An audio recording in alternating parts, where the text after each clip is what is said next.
So here, as I have selected the accountant role center, so here I'll find cash management and cash flow forecast. Here I have, you can create multiple forecasts. You can create it month-wise, or you can create a single forecast in which you can view it month-wise. For example, the second one I have created.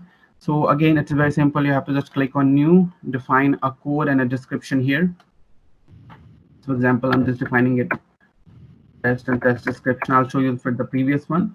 And you can define the GL budget from and to date here, and the manual payments as well. I'll show you in the one which I have defined. It will be more clear. So I'll just edit it. So you can see that the number code is here and the description is this. And I'll explain these fields in a bit. And the creation date and by the admins by default taken, and the GL budget from and to. So for example, you have defined the GL budget for the complete year, but in this particular cash flow, you want that from the 1st to 6th month, only the input should be taken from GL budget, so that you can do.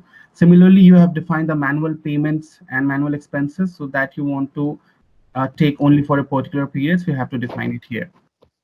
Now, after you have defined this, the basic setup, you need to go to process and you need to go to cash flow forecast. Now here you can see all the lines are blank. Now here you need to go to manage, process, and you have to click on suggest worksheet lines. So here is what we have, all the inputs. So here you can see I have liquid funds, so I can check it on. Whatever fields I'm checking it on will be flowing in the cash flow. So let's say I'm selecting the purchase order as well for now, everything.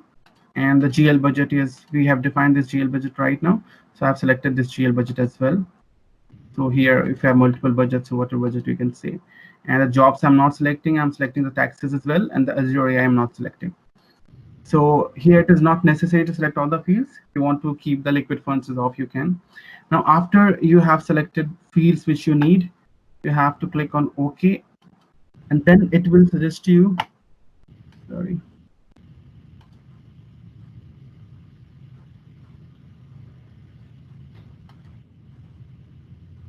Then it will suggest you all the lines based on your vendor ledger entry, your customer ledger entry, your open SOs and POs, your GL. So here you can see that first the liquid fund is there, and the source is 2910 ledger number, and the amount is this much. Similarly, you have the receivables as well, and you can see that those receivables are from the posted sales invoice, and the name of the customer as well is there. So receivables is here, then the payable comes up, posted purchase invoice. Similarly, we will have a lot of data.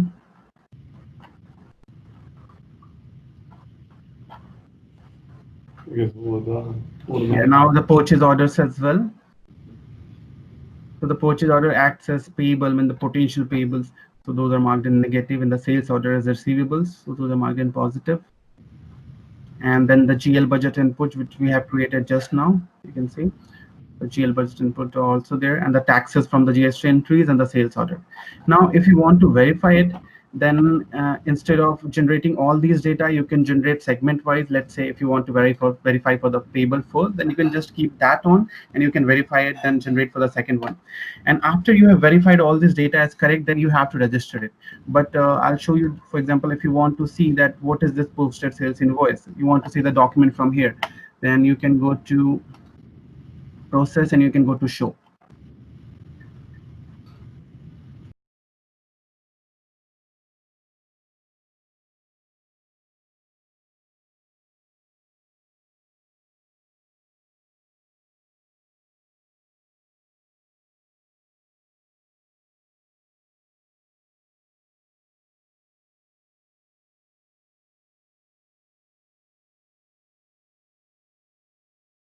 Here you have the option that you can, instead of considering into in this month, you can change the cash flow date as well. For example, if a payment is pending from past 2 months, so as per the cash flow, that should be cleared in the previous month, but has not been cleared. So you can take it into this month as well. Also, if you want to change the date further, that can also be done. Also, if you don't want to consider this at all, then you can simply delete this line from here, or you can have a multiple selection. So whatever lines you want to select and consider in this cash flow, you can select those only, and then you can click on register. Right. Okay. So there's flexibility about what's in. Yes. Yes. suppose the other question I've got is we don't use purchase orders, but we do have a fairly large capital program, and I didn't see CapEx. I should have asked this question. I didn't see CapEx in the budget module. Is there a CapEx module in the budget module, and can we bring that into? So that will be under fixed asset, right? Yeah, it's for fixed. It's for buildings. It's mainly for buildings. Right. So for capital expenditures, you have this option. This fixed asset budget. Perfect. Okay. Right. So I'll show you just once in a moment.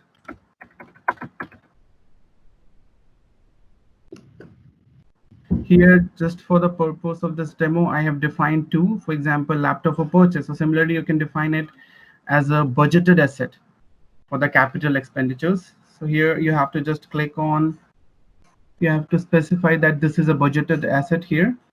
And after you have done it, you have to provide an acquisition cost to this one, which will be an expected acquisition cost, and that will act as an input in the cash flow. And similarly for the disposal also, I have provided a date and a particular amount here. If you go to the line part, so you can see the disposal date, projected disposal date is this, and the projected proceeds on disposal is this. Yeah, great. Okay, great. And also on the customer card, you have two options. One is actual payment terms, and another is cash flow payment terms. So actual payment terms, based on that, your due date will pop up. But cash flow payment terms, you can define it as different, because the actual payment terms is 30 days, but you are going to pay after 40 days, or the customer going to receive after 40 days. So you can define the cash flow as that particular date. So two terms is there in the customer card and vendor card as well. Right.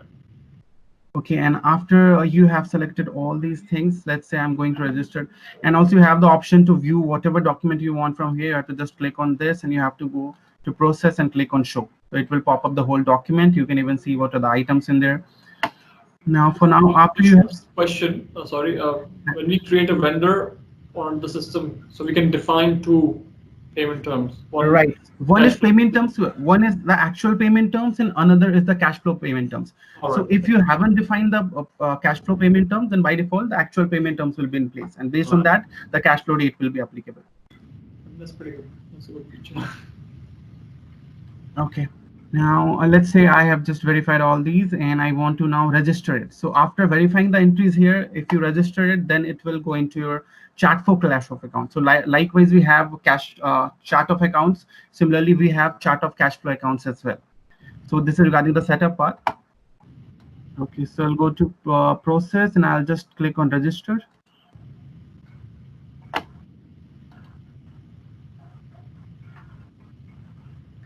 So the worksheet lines were successfully registered. Now let me go back and let me do it.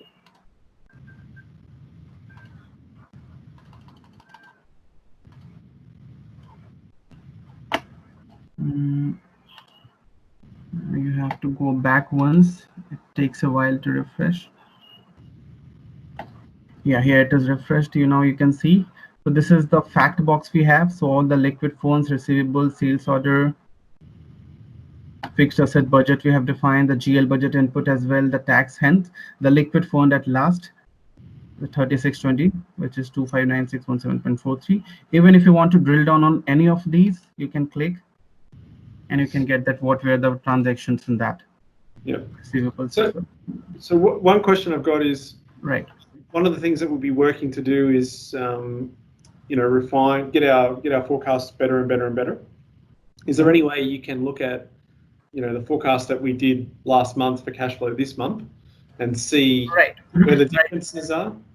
That we can do. For that, we have a report called, just here, cash flow forecast, CF availability by periods. So here you can see by periods also.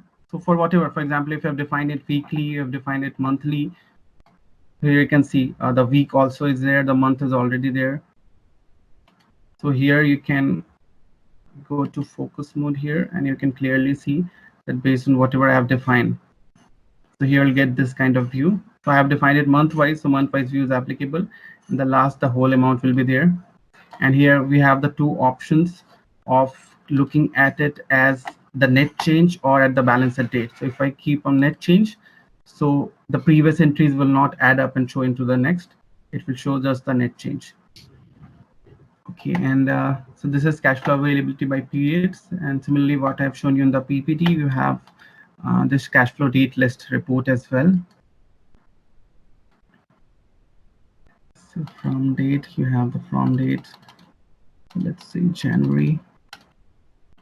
The number of intervals, you can keep it 6, 12, whatever. And then preview. And apart from these things, there's one module called, just a moment.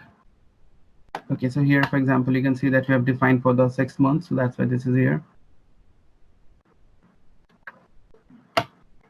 And we have one module which is for dynamic reporting, which is account schedule. So there you can design n number of reports based on the data generated from here as well. For example, when I have registered the entries in cash flow, you can see that cash flow ledger entries are created.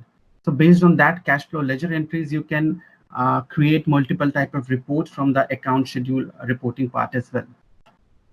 So in addition to these default reports, you have the option of designing any kind of reports based on this, and there will get the provision of selecting the columns, defining the column name and the rows and the formulas if you want to set. So that is a different part, but that part is applicable to cash flow as well. So in addition to that, in the role center, you get the bar chart as well. Here you also get the flow chart, and if you have month wise, then you can compare it here as well. And whatever filters you want to apply, for example, if you want to see from the first entry date, you can see from the working date, accumulated cash, change in cash, or combine both phase and day, week. So all kind of, for the viewing purpose, everything is here. And if you click on this also, then it will take you to the respective transactions. For example, I've clicked it here, so it will showing me that how come this transaction here. So this is liquid funds.